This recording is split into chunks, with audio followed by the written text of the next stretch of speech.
انا فطرت واتغديت وقضيت يوم كامل في مكان عالمي، وكان لازم اقول لكم عليه. وانتوا في زايد على وصلة دهشور هتلاقوا قدامكم بلبع، هندخل يمين من عنده في شمال هتلاقوا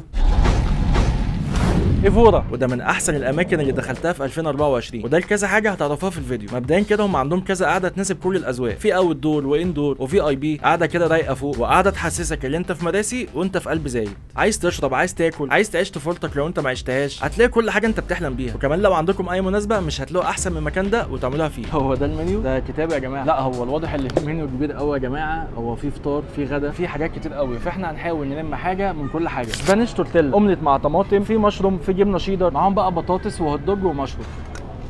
بسم الله. البيض كريمي شويه، والخضار اللي فيه حلو قوي وباين عليه اللي هو فريش. واللي عاجبني اكتر كمان العيش عليه طبقه بريدنج خفيفه قوي وحلوه قوي. تعال نشوف الهوت دوج يا باشا. هوت دوج من نضيف منه، مفيش كلام يتقال عليه. مشروم يا جماعه هنا فريش.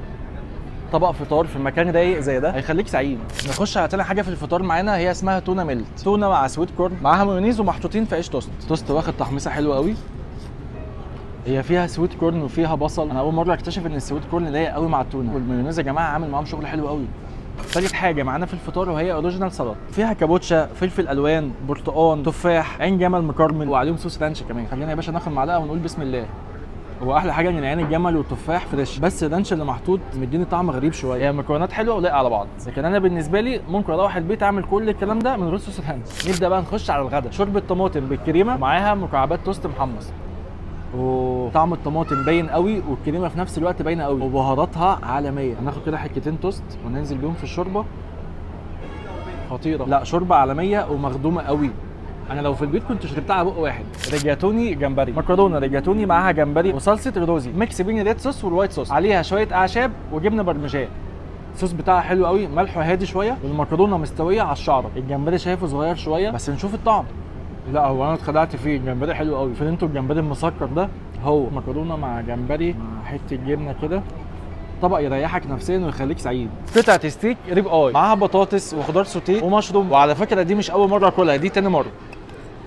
ميديوم ويل كما قال الكتاب، الشيف مسويها على الشعره، حلو قوي. عايز اقول لكم بقى يا جماعه اللي انا كنت باكلها اصلا ويل دان، بس قابلت شيف قال لي جرب يا عم، ومن ساعتها ما بقتش باكلها غير ميديوم ويل. فيها عصاره كده من جوه بتبقى طريه كده بتدوب في البق، دي بتبقى عصاره مش حاجه ثانيه، عشان انا كنت فاكر ان هي حاجه ثانيه. تعالى كده ننزل بالصوص بتاعهم اللي جواه مشروم، نقطع كده حته من هنا. اللون عالمي والصوص حلها اكتر كمان. بطاطس طعم الزبده فيها قوي قوي وهي كريمي قوي. ميكس جريل كما قال الكتاب، ريش، كفته، شيش طاووق، كباب. بسم الله.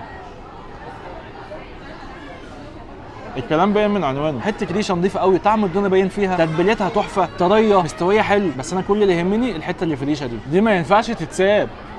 طب واحده بقى عالميه. صباع الكفته هنا شكله حلو قوي، بس ده ينزل في الطحينه ويطلع مشويه حلوه قوي. والمشويات عندهم حلوه لدرجه ان انا سبت الشوكه والسكينه واشتغلت بايدي، ماسك نفسي من اول الفيديو وشغال شوكه وسكينه. المشويات نسيتني نفسي. تعال نشوف الشيش يا باشا، واخده تتبيله حلوه قوي. لا لا لا لا، المشويات عند الناس دي جامده قوي. دي بقى الكباب، وهنخش برضه بايدي عشان انا حاسس ان الكباب هنا ما بيشدش زي ما انتم شفتوا كده. شكرا للشيف اللي عمل الطبق ده. ندخل بقى على الطبق اللي بعده وهو دجاج كابريزي، صدور فراخ مشويه عليها مشروم وطماطم، واخر طبق عليها موتزاريلا، وبينزل معاها برضه خضار سوتيه وبطاطس. احنا نرجع بقى للشوكه والسكينه تاني. الفراخ الصراحه نظيفه قوي، معظم التتبيله اللي جواها هي الطماطم، وهي على فكره محلياها قوي. اخر حته ونقوم عشان نحلي. تشيز كيك يا باشا، فراوله، ريحه فراوله قويه قوي من قبل ما ادوق. والله كنت حاسس صوص الفراوله ده في حته ثانيه، والجبنه اللي في التشيز كيك طعمها نظيف قوي. تشيز كيك عالميه وفيروز شغاله، محتاج ايه تاني؟ بكتب اسمك يا حبيبي وتعال نخش على البيف رول. دي عجينه يا جماعه، المفروض اللي جواها حاجه، ايه هي؟ هنعرف دلوقتي. رهيبه يا جماعه، عجينه حلوه قوي، ومن جواها يا جماعه في كاستر، سكرها مظبوط قوي، والشوكولاته اللي عليها دي حلوه قوي، فيها طعم بندق قوي قوي.